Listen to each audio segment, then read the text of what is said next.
The dust of Redemption, Arizona tasted of grit and failed prayers. It settled on everything: the warped boards of the saloon, the sun-bleached bones of a stray dog lying in the street, and the soul of Thaddeus Garrett. He stood outside the general store, the weight of a sack of flour and coffee, a familiar burden against his shoulder, a stark contrast to the phantom weight of the leg he'd left on a field in Pennsylvania 16 years prior. The scrape and thump of his gait, one boot on dirt, one carved piece of oak on the boardwalk, was the rhythm of his life. A constant dull percussion of loss. The day was white-hot, the sky, a vast, merciless sheet of blue that promised only judgment, not rain. He was about to load his supplies onto the wagon when the world erupted. Gunfire shattered the afternoon stupor. Glass exploded from the bank across the street, a glittering spray of panic. A woman screamed a sound, swallowed by the roar of another gunshot. Instinct forged in the crucible of war took over. Thaddeus dropped his sack and hit the dirt rolling behind a water trough. The familiar scrape of his wooden prosthesis against the rough-hewn wood was a grim echo of another time, another battle where the air had tasted of gunpowder and despair. He drew his Colt, his movements economical and certain, but he kept his head down. This wasn't his fight. His fighting days were over, buried with his son and his wife in the unforgiving earth. A man burst from the bank, a satchel clutched in his hand, his face a mask of terror. He was a teller young with ink stains on his fingers and fear in his wide eyes. He scrambled desperate for the alleyway beside the smithy. "Halt!" a voice commanded, not with a shout, but with the cold, clear authority of a man accustomed to absolute obedience. The teller froze. Thaddeus risked a glance over the edge of the trough. The leader of the robbers stood on the bank's porch, framed by the shattered doorway. He was tall, impeccably dressed, despite the dust, with eyes as cold and gray as a winter sky. In his hand, he held a Colt revolver, its handle inlaid with ornate silver that glinted in the oppressive sunlight. With a chilling lack of emotion, the man raised the pistol and fired. The teller crumpled the satchel, falling from his lifeless fingers. The execution was clean, efficient, and utterly without passion. And for Thaddeus, the world dissolved. The heat and dust of redemption vanished, replaced by the humid July air of Gettysburg. He was on Little Round Top again, the air thick with the screams of men and the thunder of cannons. He could smell the blood and the churned earth. His son, little Samuel, just 14 and a drummer boy, was down by the ammunition wagons, his face pale but determined. Then an officer on a gray stallion had ridden to the Confederate artillery line. Thaddeus couldn't see his face clearly, but he saw the cold calculation in his posture, the precise way he pointed toward the Union supply line. And he saw the glint of the sun on the officer's pistol as he gestured a revolver with a distinctive silver-inlaid handle. The order was given. The world became a screaming hell of iron and fire. An artillery shell landed among the wagons. The explosion threw Thaddeus 20 feet, shattering his leg into a ruin of bone and flesh. But that pain was nothing. Through the smoke and chaos, he saw what was left of his son. A small, broken thing. A drum shattered beside him. The Confederate officer had watched the devastation for a moment, his expression as impassive as if he were observing a change in the weather, before turning his horse and riding away.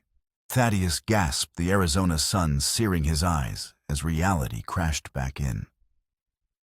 The bank robber, the man with the cold eyes and the silver-inlaid Colt, holstered his weapon and calmly surveyed the street. His men were gathering the money, mounting their horses. He was Captain James Morrison, though Thaddeus did not know his name. He only knew the cold dread coiling in his gut, the sudden nauseating certainty that the ghost of his past had just walked into his present. The trauma, buried for 16 years, had been ripped open raw and bleeding. He didn't know why, not consciously, but the sight of that man, that gun, that casual cruelty, had planted a splinter of ice in his heart. As Morrison and his men rode out of town, leaving chaos and death in their wake, Thaddeus Garrett pushed himself to his feet. He picked up his scattered supplies, his hands trembling not with fear, but with a resurgence of a feeling he thought had died at Gettysburg, a cold, focused rage. He had come to this God-forsaken corner of the world to escape his ghosts. He was beginning to understand that some ghosts refuse to be buried. The drought of 1879 had already killed half his cattle when Thaddeus Garrett shot a man dead in his own front yard. 2 weeks had passed since the robbery and redemption, 2 weeks of sleepless nights, where the image of the silver-inlaid colt burned behind his eyelids.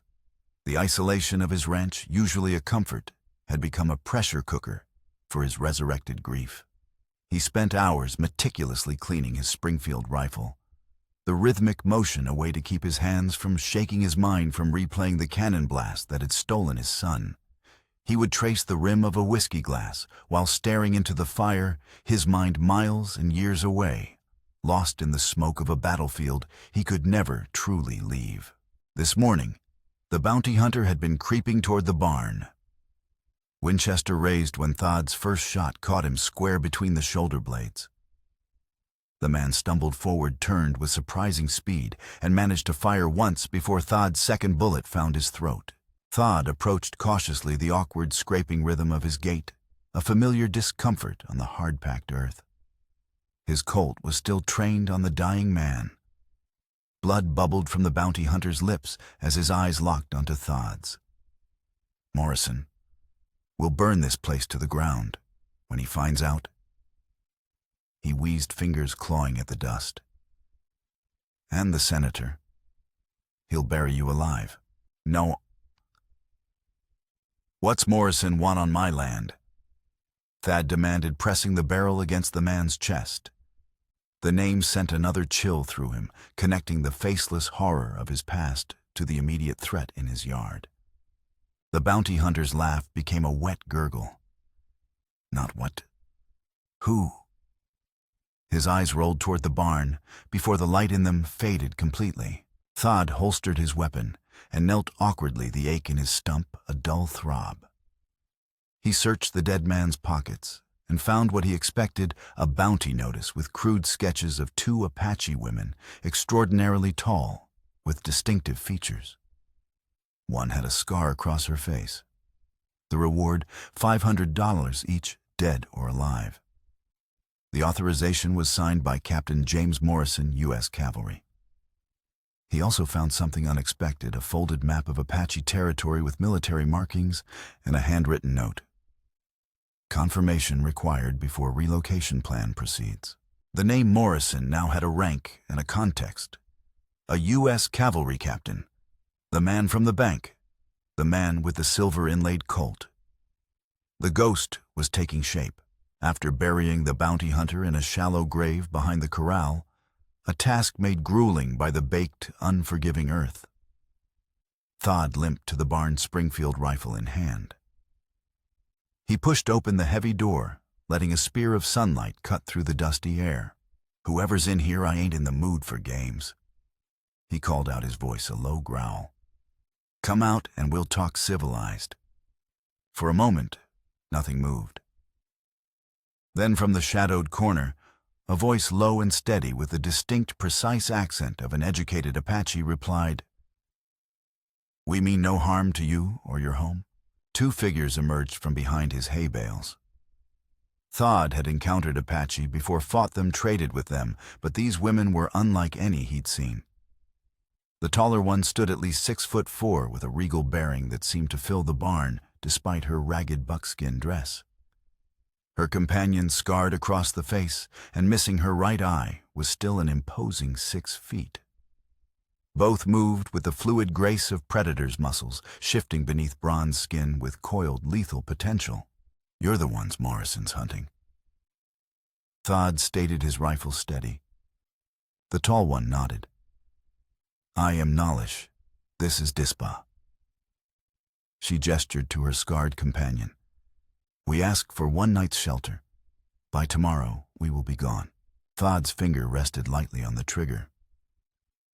"Just killed a man looking for you. Won't be the last. We can pay." Dispa said, her voice raspier than her companion's, damaged like her face. She reached slowly into a pouch and produced 3 gold coins. "Keep your money," Thad grunted. "What I want is the truth. What's a U.S. Army captain want with 2 Apache women bad enough to send killers onto private land?" The women exchanged a glance. "We killed Captain Morrison's son," Nailish said simply. Thad's grip tightened on his rifle. "That seems like something you might have mentioned earlier." "We killed him," Dispa clarified, her single eye unflinching, "because he tried to rape my sister after she refused to stay silent about Morrison and Senator Holloway stealing government funds meant for our people at San Carlos." Thad's jaw tightened, a muscle pulsing in his cheek. He'd heard rumors about conditions at the reservation, disease, starvation, children dying while government agents grew fat. He'd dismissed it as just another sad chapter in the bloody story of westward expansion. Now that story had walked into his barn, tall as legends and desperate as the land itself. Morrison's son said Apache women were government property. Nailish continued, her dark eyes holding Thad's. That resistance meant death. Something cold and familiar settled in Thad's chest, the same feeling he'd had at Antietam, at Fredericksburg, at every place where he'd witnessed power, wielded without mercy. Before he could respond, Dispa moved to the barn door and peered out. "Dust," she said sharply. "Riders coming, many." Thad joined her, looking toward the horizon, where a tan cloud rose like smoke. Even at this distance, he could make out the glint of morning sun on military brass. "Morrison." Nailish confirmed, her voice tight. "With soldiers." Thad calculated quickly. 1 dozen riders, maybe more. 20 minutes before they reached the ranch, he had a decision to make. "Why'd you come to my land?" he asked, turning back to them. "We needed water," Nailish answered. "But also, we know who you are, Captain Garrett. Medal of Honor. The man who held the line at Little Round Top when all seemed lost." Thad's eyes narrowed. That was another life. A life where honor mattered. Dispa said, her single eye seeming to look straight through him. "We gambled that it still does." The dust cloud grew larger. Thad thought of the bounty hunter's map, of the cold calculation of relocation plans. The ghost of the battlefield still whispered to him on sleepless nights about the difference between following orders and doing what's right. "I've got a cellar," he said finally. "Dug it when I first settled here. Entrance is hidden under the kitchen floor." Relief flickered across Nailish's proud face. "Thank you." "Don't thank me yet," Thad warned. "You're still in my home when Morrison arrives. If I decide your story doesn't add up, I'll hand you over myself." They followed him to the small ranch house. Inside was sparse but meticulously clean. He moved the kitchen table, pulled up a trap door, and revealed a narrow staircase descending into darkness. "It's not comfortable," he said, "but it's cool and there's water stored. Stay quiet no matter what you hear."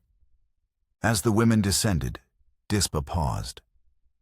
From within her dress, she pulled a small leather-bound book and handed it to Thad. "Morrison and Holloway's accounting," she explained. "The numbers that do not match the supplies delivered. The proof we were willing to die for."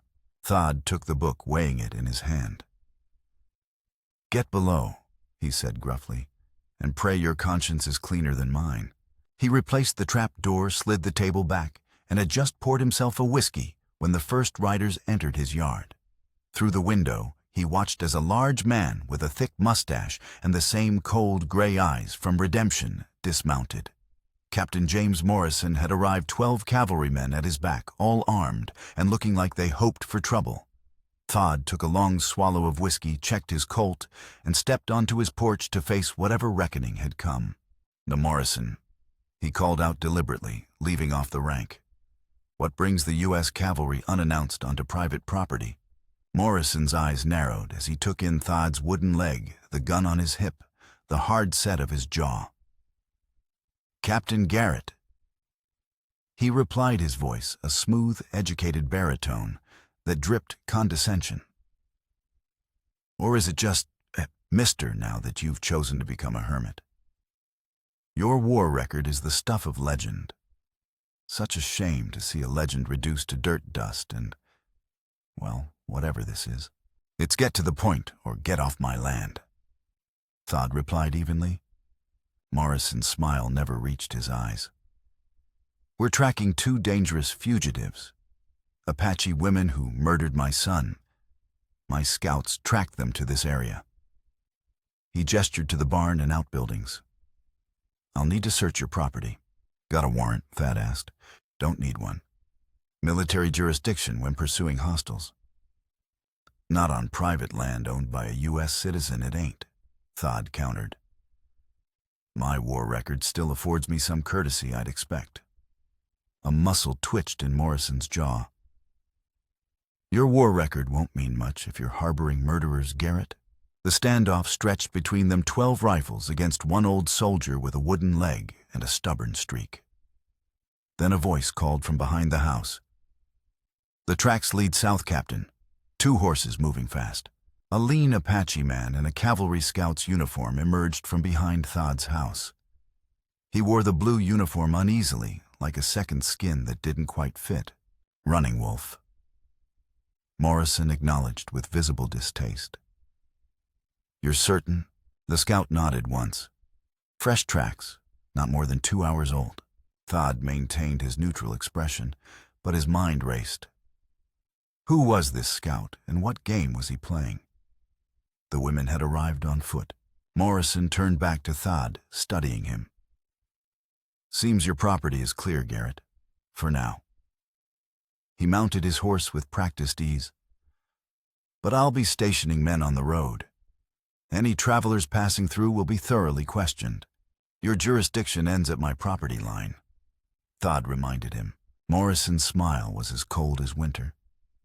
I've sent a rider to Fort Bowie for official search orders. When they arrive tomorrow, I'll be back to search every inch of this place. If I find you've been lying. He let the threat hang unfinished. Thad watched them ride out the scout named Running Wolf, glancing back once with an unreadable expression. Only when they disappeared over the rise did Thad release the breath he'd been holding. The scout had deliberately misled Morrison. But why? He returned inside and moved the table. As the trap door opened, Nalish and Dispa emerged, blinking in the sudden light. Morrison's gone for now, Thad informed them. But he's coming back tomorrow with a search warrant. Did Running Wolf find us? Nalish asked urgently. Thad's eyes narrowed. You know that scout? He is Geronimo's nephew, Dispa explained. He pretends to work for the army, but secretly helps our people. Well, he just sent Morrison south. Claimed you 2 left on horseback. Relief washed over both women's faces. He buys us time, Nalish said. Time for what? Thad demanded. Morrison will be back by noon tomorrow with legal authority to tear this place apart. By then, we must be gone, Dispa said. To Tucson, a newspaper writer there, Michael Reynolds, has agreed to publish evidence of Morrison and Holloway's crimes. Thad pulled out the accounting book and opened it. Inside were careful columns of numbered shipments, recorded supplies supposedly delivered to San Carlos. Alongside were actual counts, half the promised beef rancid flour medicine that never arrived. Thousands of dollars missing with the initials JM and EH. Senator Edward Holloway, Nalish clarified, watching Thad's expression. Chairman of the Western Territories Committee, Morrison's protector in Washington. Unc Rolf Cross, Holloway's pushing for all Apache to be relocated further south, Thad said, remembering the newspaper articles. On to even worse land. Nalish nodded grimly. Land without water or game. Not relocation, extermination. While the land we leave behind will be sold to railroad interests companies where Holloway owns significant shares. Thad closed the book. It was the same darkness he'd tried to leave behind. He wanted no part of it. But looking at the proud, desperate faces before him, he knew it wasn't that simple. Trouble finds me either way. He grunted the words, a surrender to the inevitable. Might as well choose the trouble. Hope flickered across Nalish's face. Morrison's men will be watching the roads, he said finally. But I know another way to Tucson, an old Apache trail through the mountains. You would help us? Dispa asked, surprise evident in her voice. I fought a war to free men from bondage, Thad replied quietly. Not to chain them to reservations while thieves grow fat on their suffering. He looked out at the dying sun, painting the drought-stricken landscape in bloody hues. From a hidden pocket, he removed the tarnished Medal of Honor he never looked at. The weight of duty he couldn't escape. Get some rest, he told the women. We leave at first light. As he gathered supplies for the journey, the tarnished medal felt heavy in his palm. It was a trigger for specific memories, the pride of the ceremony, the shame of surviving when his son did not, the crushing weight of the men who died under his command. He tucked it away. Perhaps some debts could never be fully paid, but he could still choose what kind of man he wanted to be in whatever time remained. Night fell across the territory like a burial shroud. Come morning, he would not be a rancher anymore. He would be a fugitive, a revolutionary, or simply a dead man who had finally chosen a side. Dawn crept across the horizon like a thief stealing the night's shadows.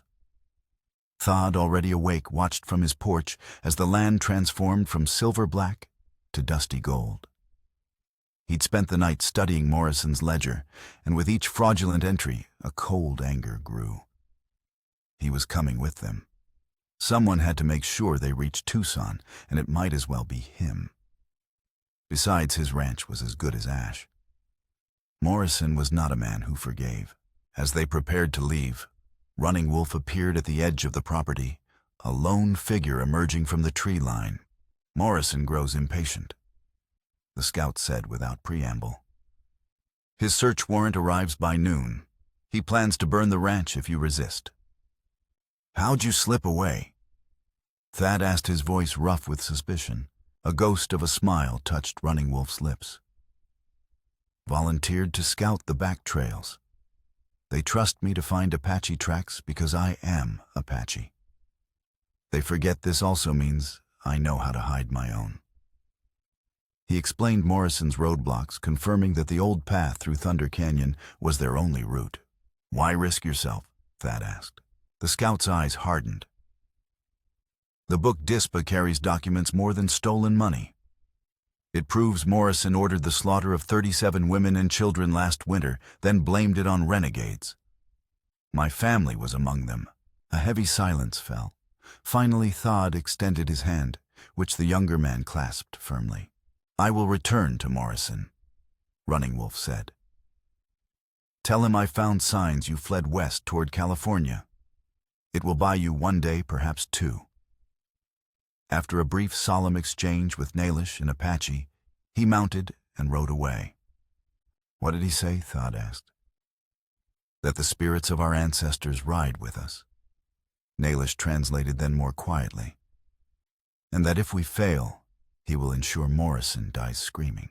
They mounted and rode out, keeping to the shadows. Behind them, the small ranch stood silent, a life abandoned for a cause not yet won. Thunder Canyon was aptly named. The narrow passage between towering red cliffs amplified every sound until hoofbeats became thunder and whispers became ghostly echoes. They rode single file, the skeletal remains of cattle half buried in the dust, a grim reminder of the land's unforgiving nature. Our people called it the Ghost Road, Nalish said from behind him.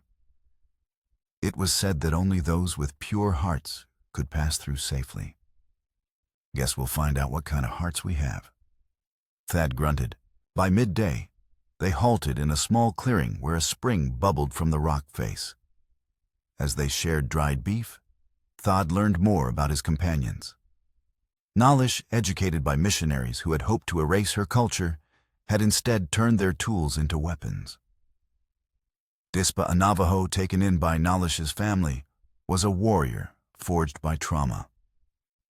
She touched the long, pale scar that bisected her face. "White settlers," she said, her voice matter-of-fact. "They attacked us when Nalish was 14. They wanted the young one. I disagreed with their intentions. They had knives. I had determination." A distant rumble interrupted them. Not thunder, but many horses moving fast. Nalish climbed a rocky outcropping, her tall frame tensed. "6 riders," she reported. "Not Morrison. Different uniforms. They ride as if pursued." Thad joined her, his blood running cold as he made out the gray uniforms. "Texas Rangers," he said grimly. And behind them, he pointed to a larger, more distant dust cloud, "is Morrison." He must have spotted the Rangers and given chase. 2 enemies converging. Nalish said quietly, "With us caught between." There was no way to outrun them. "We need to hide," he decided. "No." Dispa countered, pointing upward to a narrow, nearly invisible path cut into the canyon wall. "We climb." "Ancient dwellings," Nalish explained. "Our people used such places for centuries." The climb was agony. Each step was a battle for his good leg, the wooden one worse than useless. Dispa, moving with astonishing grace, despite carrying their rifles, practically hauled him up the treacherous path. They reached a crevice just as the first Rangers thundered into the clearing below. The outlaws, laden with stolen army payroll gold, took up ambush positions. Minutes later, Morrison's 16-man cavalry unit rode into the trap. "We have to warn them," Nalish whispered. "Why, Morrison wants you dead," Thad countered. "Because 16 more deaths won't bring justice," she replied. "And Morrison must face a proper trial for his crimes, not die in an outlaw's ambush." Before Thad could argue, Dispa had already taken aim with his Springfield. Her shot echoed like cannon fire, dropping the lead ranger and springing the ambush too soon. Chaos erupted. Dispa fired again, and the cavalry returned fire bullets ricocheting off the stone walls. In the confusion, Morrison spotted movement on the canyon wall, his eyes locking with Thad's. "What's up there? It's Garrett with the Apache women. $500 to the man who brings me their heads." "Time to go," Thad muttered, pulling them deeper into the crevice. It opened into a larger chamber, an ancient dwelling carved into the living rock. "There's another way out," Nalish said, pointing to a dark passage at the rear. "It emerges 3 miles south." Gunfire continued outside as they hurried through the low tunnel, Thad's wooden leg striking stone with every painful step. He could hear Morrison's men entering the front chamber, their voices echoing behind them. The tunnels seemed endless, winding through the mountain's heart. Finally, they saw light ahead, opening onto a narrow ledge overlooking a different canyon. Morrison's men were getting closer. "Go," Thad told the women, pressing the accounting book into Nalish's hands. "I'll hold them off. Buy you time." "No," Nalish said firmly. "We go together. Be sensible." Thad argued, his voice strained. "I'm slowing you down. With this leg, I'll never make it down that rope in time. The evidence is what matters." "He's right," Dispa said quietly to Nalish. "The book must reach Tucson." Conflict played across Nalish's proud features. Finally, she nodded. 2 days to Tucson on foot. Thad instructed. "Ask for Michael Reynolds at the Arizona Star. Don't trust anyone else." Dispa descended first. Nalish hesitated, then leaned forward and kissed Thad's weathered cheek. "Your heart was pure enough for the ghost road, after all, Thaddeus Garrett," she said softly, and then she was gone. Thad took position beside the tunnel entrance, pistol ready. The first soldier emerged cautiously. Thad's shot sent him scrambling back. "Garrett."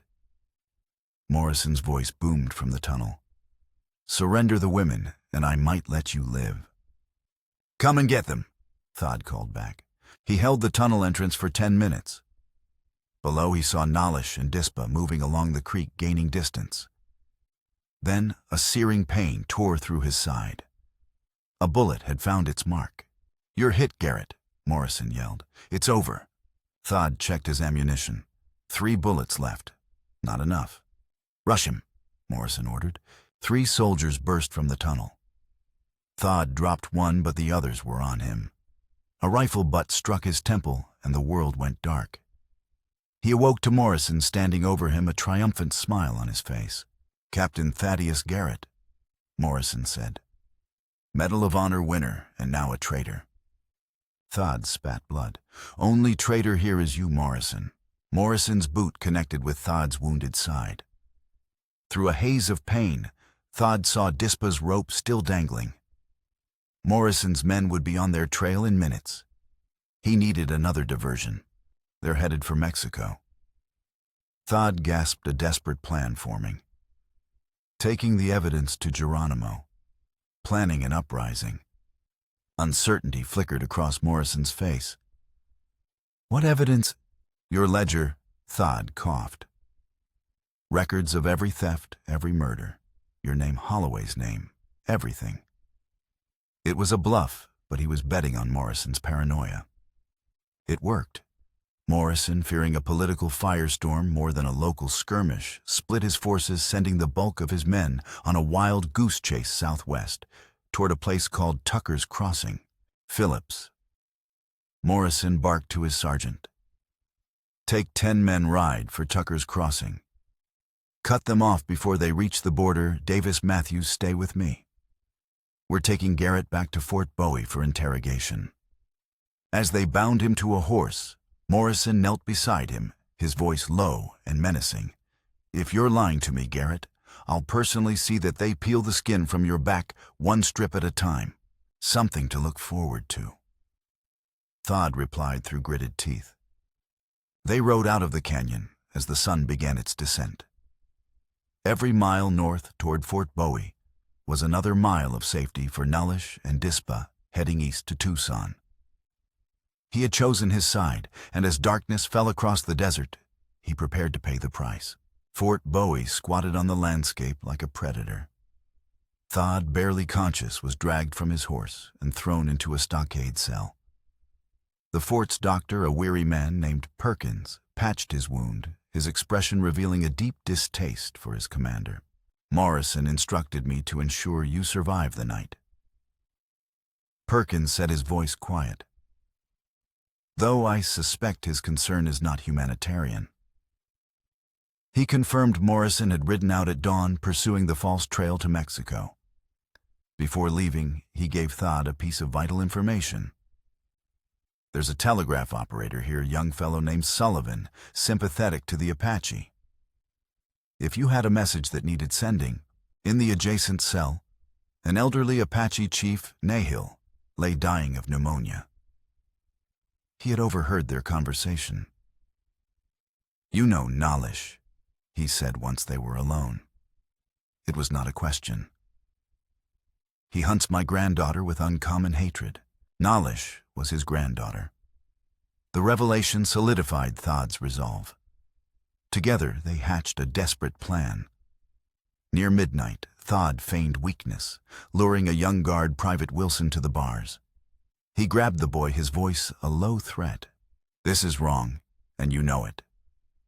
Thad whispered, appealing to the boy's conscience. Morrison is stealing from the Apache, leaving children to starve. He convinced the terrified private to deliver a message to Sullivan, the telegraph operator. Tell Michael Reynolds at the Arizona Star in Tucson 2 Apache women are coming. Meet them at Rattlesnake Creek Ford. They need protection.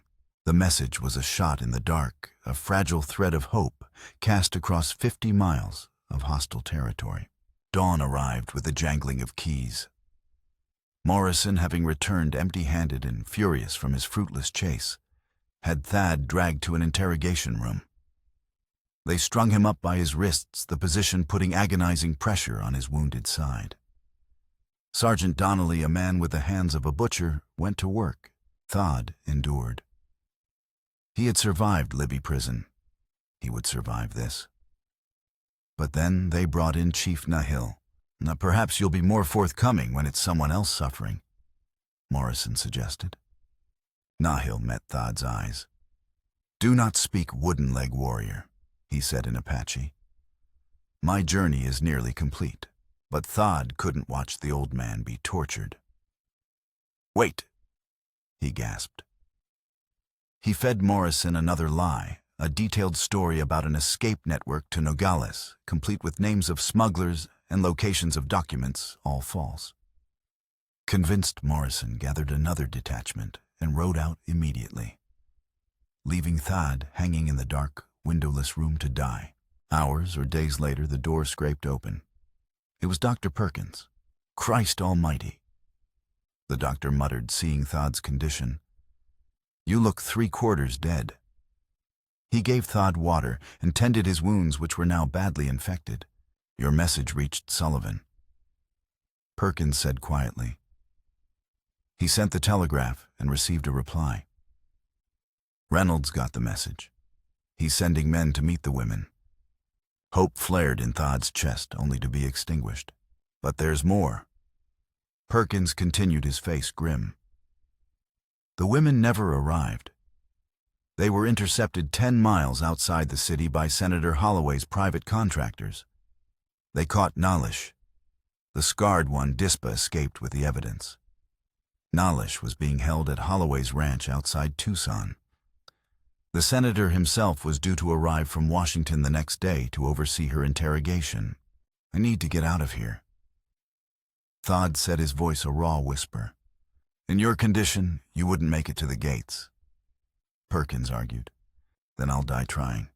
The doctor sighed. There might be a way. Chief Nahil had died an hour ago. Perkins, supervising the burial detail outside the fort walls, could smuggle Thad out among the gravediggers with the help of a sympathetic sergeant named Johnson. At sunset, they carried the chief's body through the western gate.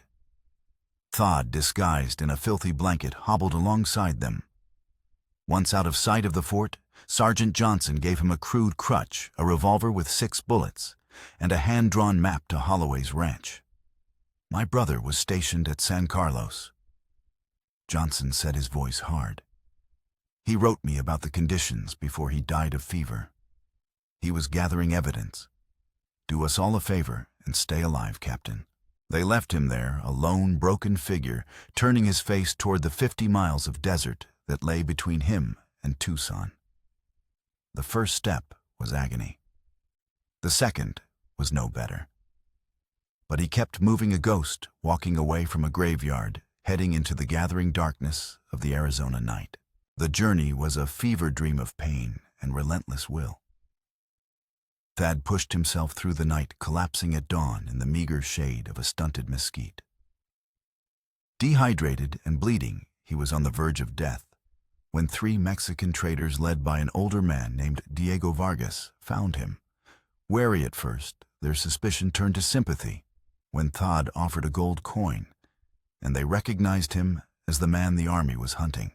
Orkarsterov, we have no love for Captain Morrison, Vargas said. They took him not to Sulphur Springs Station, which was watched by Morrison's men, but to the small hidden rancho of Vargas's sister Louisa, a skilled healer. Louisa clicked her tongue at the sight of his infected wound. This man should be dead, she declared before applying a poultice of pungent herbs that burned like fire, but immediately began to draw out the poison. Thad insisted he had to leave the next day. Men, she sighed, always in such a hurry to die. That night, as he recovered, he overheard Vargas speaking with a visitor, Javier Morales, the editor of Tucson's Spanish-language newspaper, La Voz Libre. Morales had been investigating Holloway for months. Michael Reynolds at the Arizona Star was my friend. Morales told Thad, his voice tight with grief. He was found dead 3 days ago. A robbery gone wrong, according to the sheriff, who happens to be Senator Holloway's cousin. The news was a gut punch. Thodd's last official channel for help was gone. But Morales offered a new one. He and Vargas had been quietly building a coalition of ranchers and farmers, both Mexican and American, who had been ruined by Holloway's land grabs. "Fear has kept them silent," Morales said. "With proper evidence, that might change." He also brought news of Dispa. "There are whispers among the Apache settlements outside Tucson," he said. "They speak of a one-eyed warrior woman moving among them, gathering support. Hope fragile but real rekindled." A plan began to form. At dawn, they set out for Tucson. Thodd, concealed in the back of Morales's wagon among sacks of grain that hid rifles and ammunition. They met their allies, a dozen hard-faced men with grievances and guns, at an abandoned stable a mile outside of town. There they finalized the plan. A brewing sandstorm was their unlikely ally, the sky turning a sickly yellow as the wind began to rise. A diversion, a fire at Holloway's hay barn, would draw the guards. An assault team led by Thodd would breach the main house and rescue Nalish. Dispa and her Apache warriors would meet them at Rattlesnake Creek to create a flanking attack on the perimeter. As darkness fell and the wind began to howl, they moved toward their rendezvous. At the creek, Dispa materialized from the growing gloom, Running Wolf at her side. "Kerr, Morrison is still hunting ghosts near the Mexican border." Running Wolf reported with grim satisfaction. "Nalish is alive." Dispa confirmed. "But Holloway has brought a special interrogator from Washington. We must move now." She handed Thodd the real prize, a leather pouch. "The evidence is safe." Nalish carried blank papers as a decoy. The wind whipped sand into their faces as they approached the ranch. The plan went into motion. The hay barn erupted in flames, a roaring beacon in the storm. Shouts and confusion, guards running.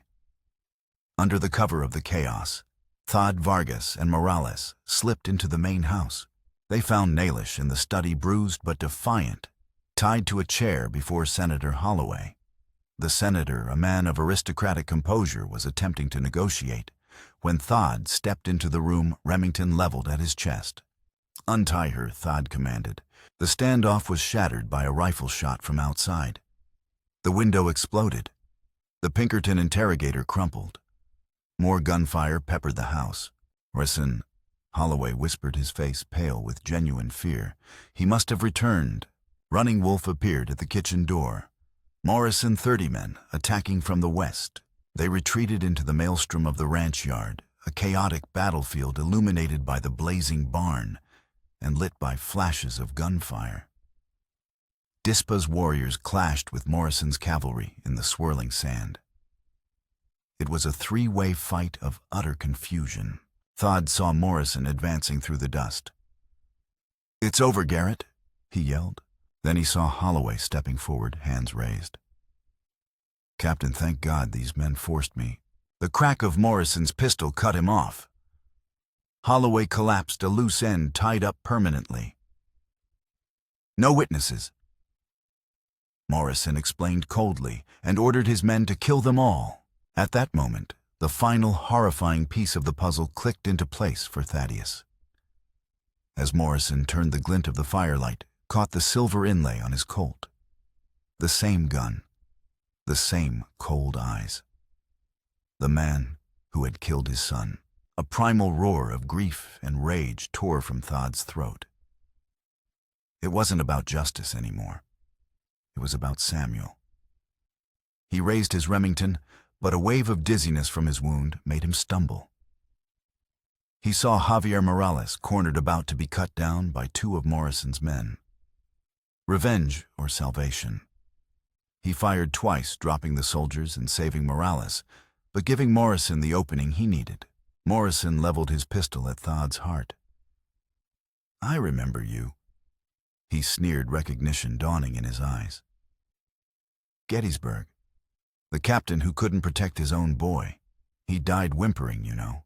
The taunt was a match to gasoline. Pain vanished, replaced by white-hot clarity. But before either man could fire the killing shot, Running Wolf's war club descended, dropping Morrison to his knees. The Apache raised the club for the final blow, vengeance for his family within his grasp. "Wait," Thad called out, his voice shaking. "We need him alive." The battle between vengeance and justice played out on Running Wolf's face. He lowered the club. As the sandstorm began to subside, so did the fighting. The unlikely alliance had prevailed. Morrison was captured, his spirit broken. The evidence was secure. In the immediate aftermath, Thad confronted Running Wolf. "You told him we'd be here." The Apache scout did not deny it. "To fight monsters, you must use monstrous methods," he said, his voice flat. "I knew his pride would not let him send deputies. He had to come himself. I brought the wolf to the trap." It was a chilling revelation, a reminder that the lines between right and wrong had been washed away in a river of blood. Months later, justice, slow and imperfect, had run its course. Morrison was hanged. Holloway's political empire crumbled, his trial exposing the rot at the core of the territory's governance. A new treaty, brokered with Nalish and Dispa's leadership and bolstered by the evidence, established a protected territory for the Apache. Thaddeus Garrett did not return to his ruined ranch. He had found a new purpose, working with Javier Morales to uncover other injustices, to build something better from the ashes. One spring afternoon, he traveled alone to a quiet, unmarked spot by a creek, a place that reminded him of the woods in Pennsylvania, where he had taught his son to fish. He took out the Medal of Honor, the tarnished medal that had felt like a burden for so long. He looked at it one last time, not with shame or pride, but with a sense of peace. He was no longer Captain Garrett, hero of a past he couldn't change, but Thaddeus, a builder of a future he could.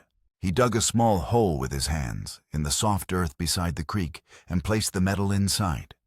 Covering it with a smooth gray stone, he buried the ghost of Captain Garrett for good. He stood, adjusted the new, more comfortable wooden leg he'd had made in Tucson, and turned to walk away, his gait no longer just the sound of loss, but the steady rhythm of a man with a long road still ahead.